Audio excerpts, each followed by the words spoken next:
Hello, I'm Darren Alf from BicycleTouringPro.com. For those of you who don't know me, I have been traveling around the world on my bicycle for the last 17 years. And for the last 10 years, I've been helping people all across the globe learn to conduct their own amazing bicycle touring adventures. I've written 4 books about cycling. I run the website, like I said, at BicycleTouringPro.com, and I will soon be launching the Bicycle Touring Pro Coaching Program, where I'll be working with a small group of people to help them plan, prepare for, and execute the bike tour of their dreams. In my last video, I talked about how you can transform your life with a bicycle tour. I talked about how many people want to make a major change in their life. And for a lot of the people that contact me, at least, that major change that they want to make is a bicycle tour, whether it be a short bike tour near their home where they happen to live, or a much longer bike tour, maybe months or even years on end, traveling somewhere maybe even on the other side of the planet. And in that last video, I talked about the various reasons that people are motivated to travel by bike, whether it's doing something new, trying new foods or drinks, meeting new people, making new friends, getting into nature, getting away from the world, physically challenging yourself, getting into good physical shape, or whatever.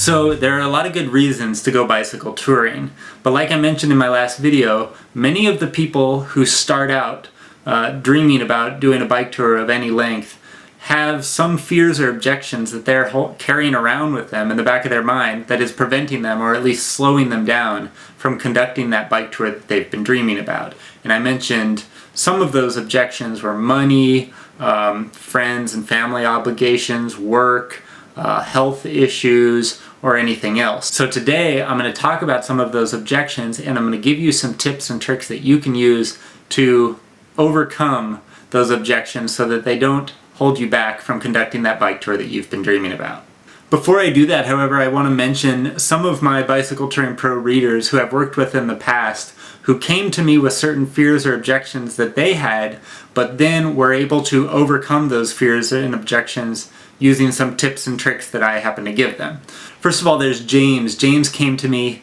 He was overweight and out of shape, but he wanted to do a bike tour, and he didn't let his condition prevent him from doing that. He has since gone on 3 long-distance bike tours in both the United States and Canada, and he's got another one coming up where he's going to be going to Mexico for about a month. So James has not only done that, but he's also lost more than 50 pounds in the process. Then there was Heidi. Heidi came to me. She was a young woman who wanted to travel by bicycle, but she wanted to do it alone, and she wasn't sure if that was a safe thing to do. But using some of the information I gave her, she was able to determine that a bike tour in Scandinavia would be her best bet. So she flew to Finland and started her bike tour there and spent a whole month cycling around Scandinavia on her own. Anne is another one of my Bicycle Touring Pro readers. She is currently in the process of planning her bike tour.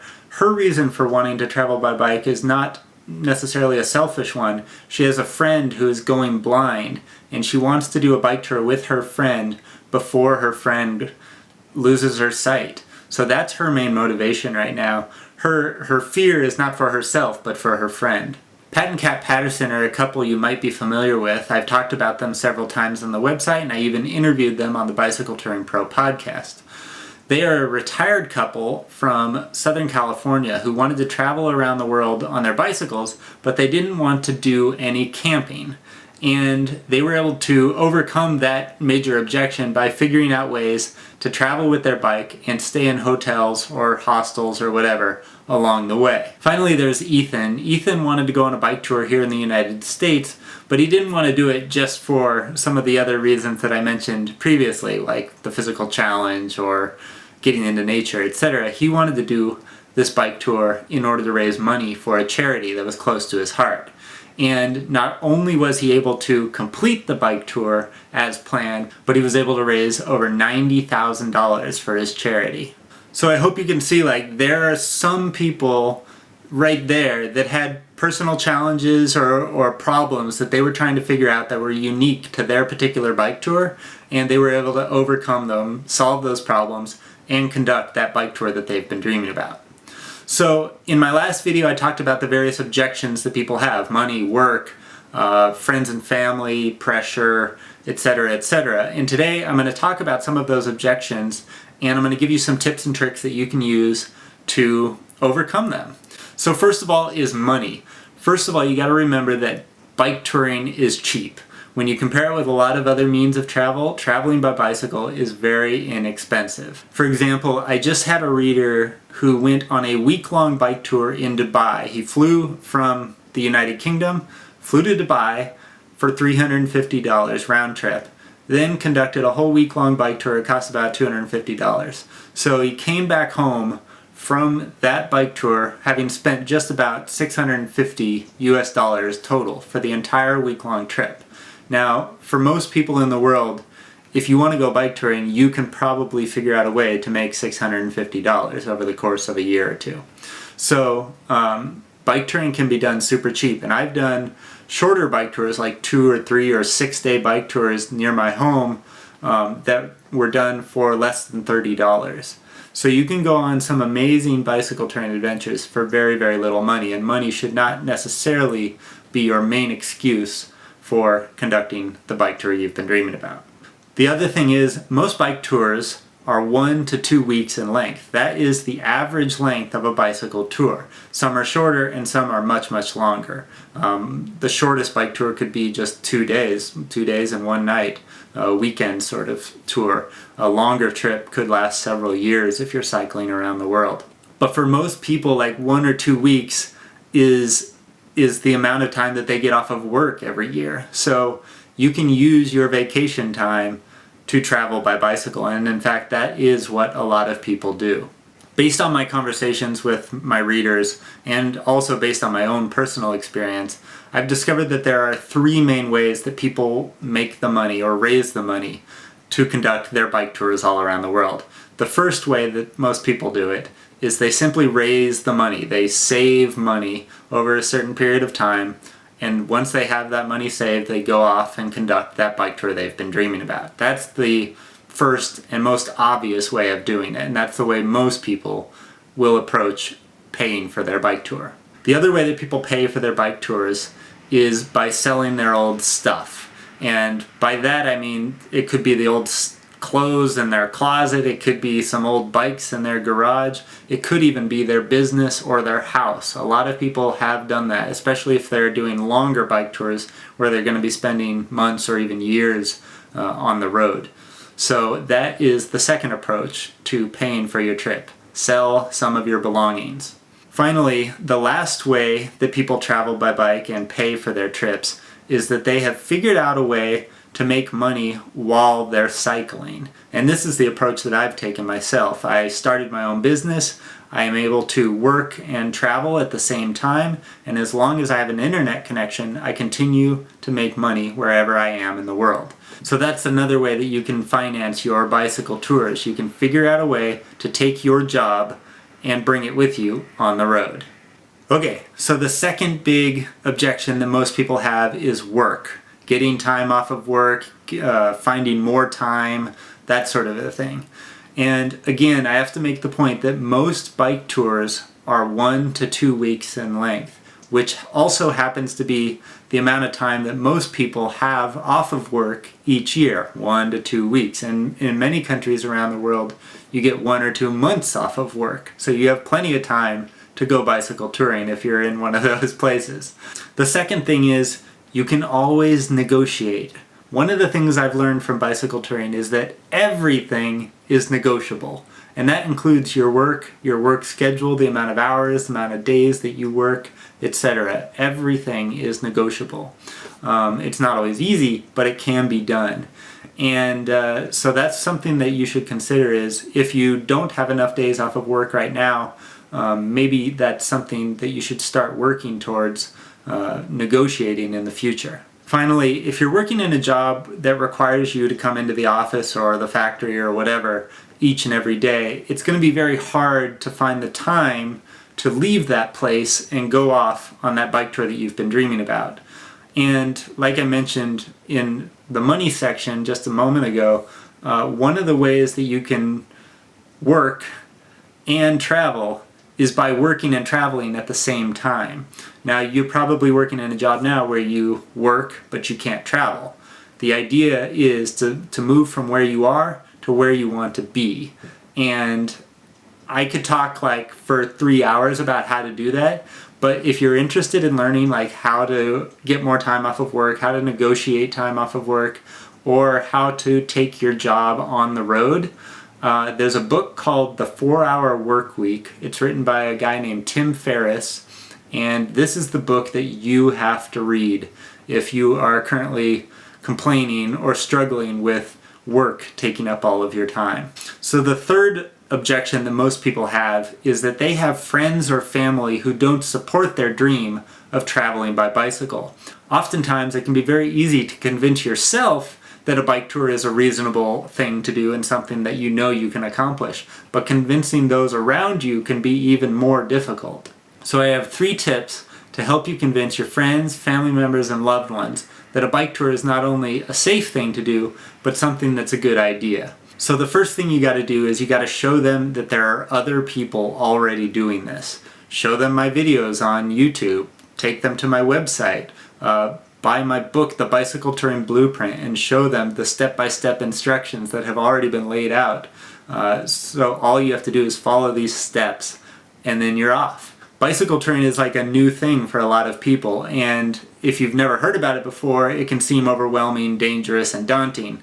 But once you see that there are other people out there doing this right now, as we speak, it becomes less scary. So show your friends and family that there are already other people out there conducting these sorts of bicycle tours. That's the first step. Secondly, don't aim too big right at the start. Like, don't go from never having gone on a bike tour to saying you're gonna ride your bike around the world for 4 years. That's a surefire way to like trigger some alarm bells with your friends and family members. They aren't gonna believe you can go from nothing to something so epic in such a short amount of time. The best thing that you can do is to start off small and to start off locally right where you are. Go on some short like weekend style bike tours where you ride just for a day to like a nearby campground or a hotel or a friend's house, stay there for the night and then ride back home. Do that and then bump it up to like 3 days where you ride 1 day, 2 days, okay, and then you come back to where you started. So the next major question that people sent me had to do with age. Some people think they're too young to go bicycle touring and some people think they're too old. Let me tell you though, most of the people who travel by bicycle are 45 to 75 years old. And the second major group of people who go bike touring are aged 18 to 32, and there's a gap in the middle there, I assume largely because people 30, 40, 50 are busy working with friends and family and all that sort of a thing.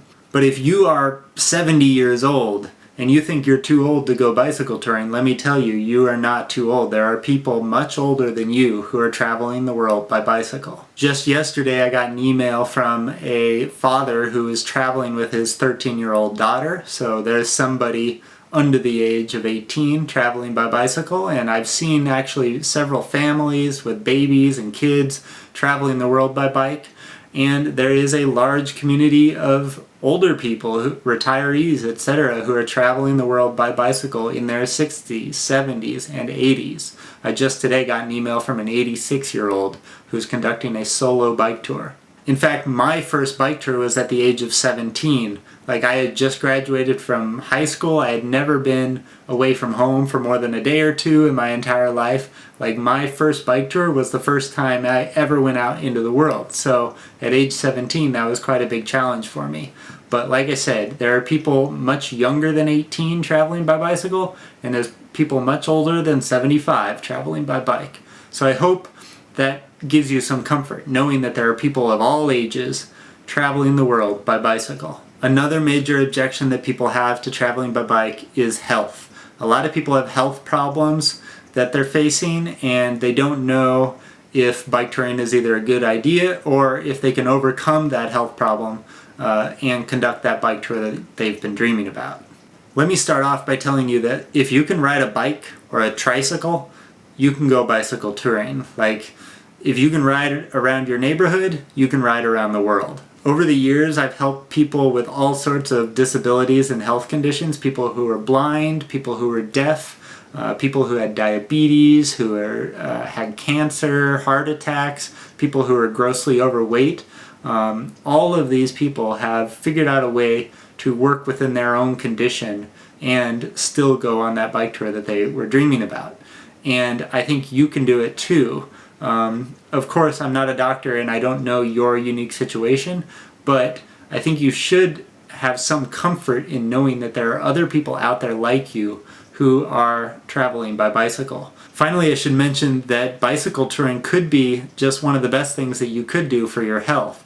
I mean, bike touring is a great way to get in shape, to lose weight, to build muscle tone, to improve your cardio, etc., etc. So don't necessarily look at your health condition as a negative thing that's preventing you from conducting your bike tour. Look at your bike tour as that thing that's going to help you improve your health condition. And finally, the last thing that people mentioned that was holding them back or slowing them down from conducting that bike tour that they've been dreaming about is a whole range of fears and anxieties. Fears about other people, fears about theft, fears about wild animals, fears about getting their bike stolen, fears about doing things improperly, fears about not being able to find the food or drinks that they like along the way. All of those things I'm going to kind of group into one category here. Because I think that for a lot of people, like, they let those fears, whatever they are, hold them back, not only from doing the bike tour that they want to do, but from doing various things in their lives. And if you sit at home and watch the news all day long and you never go outside, you might think that the world is a terrible, terrible, scary place. But I know, based on my own experience, that once you get out there on the road and you start meeting people and talking to people and seeing how they live their lives, you will learn very quickly that the world is not nearly as scary, not nearly as negative, not nearly as bad as it's sometimes made out to be. I think most people in the world are kind, friendly, caring, compassionate people who just want the best for themselves and their family, and that's it. And one of the best ways to not only overcome the fears that you have, but to learn and discover that the world is a good place, is to conduct a bike tour. It puts you in touch with people right out there on the road. People approach you because they see that you're conducting an incredible adventure, and it's just the best way to not only overcome the fears that you have, but to see the world for what it is. So my main lesson is, don't let your fears hold you back. There's a lot of things you could be afraid of, but if you let those fears prevent you from conducting that bike tour you've been dreaming about, you'll never have the opportunity to see what an amazing place the world really is. So that's it for this video, guys. Take a moment right now though and think about what it's going to be like when you get out there on the road, like how amazing it's going to be. It's going to be so awesome. Think about that right now. Don't think about all these fears and objections and stuff that I just mentioned. Think about the things I mentioned in video 1. It's going to be an opportunity for transformation in your life. It's going to be the opportunity to challenge yourself, to meet new people, to try new foods and drinks, to experience new places, to get into shape, and all of those things. So keep that in mind as we move forward. In my next video, I'm going to be talking about the 3 major mistakes that most first-time bicycle tourists make. And I'm going to give you some tips and tricks that you can use to avoid these common pitfalls. So stay tuned for that video very, very soon. In the meantime, leave a comment below and let me know what is one thing you learned from this video. I'm Darren Alf from BicycleTouringPro.com. Thanks for watching, and I hope to see you out on the road sometime soon.